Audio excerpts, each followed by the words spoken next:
because he did his tattoos himself, the ones on his left arm were really good. Because he was right-handed. On his right arm, rubbish. Did you have a nickname? Not really. I mean, there was a lot of people on the estate that I grew up on. You know, nicknames are big things on estates and that. Yeah. A lot of my dad's mates, right?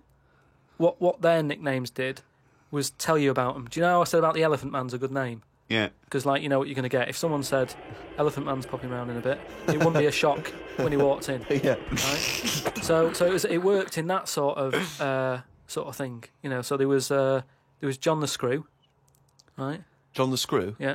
Well, he had sex a lot, or he worked in a prison? No, he had a DIY shop. so you had him, right? There was Fred the Veg. Yeah. Which is... I assume it's because he was at the same IQ as you. Or he was in a coma. Yeah.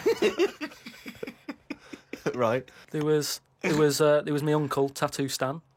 All right. Yeah. He had like loads of tattoos that he'd just done himself. Oh my God. The problem was, because he did his tattoos himself, the ones on his left arm were really good. Because he was right-handed. On his right arm, rubbish. Right? So there was him. Great. And there was Jimmy the Hat. Jimmy the Hat? Yeah. Did he always wear a hat? No, he didn't. That was the point there. That he never wore a hat. That's amazing. Brilliant. How can you pick up on someone never wearing a hat? How would you ever notice? I'll tell you what, I've noticed something about Jimmy. What? Go on. He doesn't wear a hat. Why was he not called Jimmy the Parrot? Because he never carries a parrot. No, that's just the way. I mean, that's how they work in it. Here comes Jimmy Three Legs. Why'd you call him that? He hasn't got 3 legs. I didn't really have one apart from like I had a CB. You know, like when you'd go on a CB radio and have a chat to people. Oh, this was a craze in the was it late 70s, early 80s? Sort of early 80s. And it was just short band radio, wasn't it? Everyone had these little handsets and they'd speak to each other in the sort of local area. Yeah, it was mainly, I think it started off with like lorry truckers drivers, and isn't it? that. Yeah, truckers, yeah, because there was that thing from like about 1977, Convoy. it was Convoy, yeah. Yeah, so I had one of them, and the handle, I had two Handle different mean names. is your nickname, your yeah, name? there's loads of code stuff. Yeah. I had a couple. I had there was Pilkey 01, because Right. like I say, there's a lot of Pilkingtons and that in Manchester. So if someone wants Pilkey 02, it's open. Do you know what I mean? They can have it. And then That is people scrabbling. I want a Pilkey one. and then because I did boxing and that, Well, you did it once. Yeah. I had Boxer Boy, because I thought that's quite a good image as well. That's kind of like people going, oh, don't mess with him. Do you know what I mean? Yeah. If he asks what your handle is, tell him. Do you know what I mean? Yeah. It's Boxer Boy and that. Yeah. So just had them two, and I used to just go on there and. Pointless. What is the point of this? Well, you just meet people, don't you? And you So- don't meet people. You say, "What's your handle?" They go, "Box Boy." What's yours? Rubber duck. All right, cheers. No, It's but ridiculous. then you'll say like, then you go, oh, what's your 20? What's that mean? That's where are you?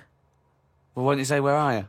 Because just in case there's someone who's listening in who you know, you hear about this all the time, don't you? People listening, jotting stuff down. Oh, right. So just in case someone in the world doesn't know what handle means, they're out of the loop. They're out of the loop. It's not a difficult code to crack, is it? If Yeah. you're trying to track someone. It's hardly the head of the mafia talking to each other because the FBI are on the wire. It's ridiculous. Like, I go, oh, you keep saying that, what's your handle? And they come back with something else. I can't work out what's going on. No, it's like anything, isn't it? That's what codes are all about, isn't it? You set them up and that. Go on, and tell me the code then. Reveal at long last to the world what Yeah. these codes are. Right, so Yeah. what's your 20? Where are you? This is better than the Enigma. Yeah. Right, now here we go. Right. How many candles are you burning? Does that mean how big's your car or something like that? Horsepower or something? See? No, that's Oh, how old what are you? time is it? No, how old are you? What, how old are you? Okay. Right. Right. How many candles are you burning, of course? Yeah. So what's the answer come back? You go I'm 15. 14. Brilliant. That code, there's no one going to work that out. I wish you'd have kept a diary of this, because this has been fascinating. Now and again, someone will come in and go side on, right? What's that mean?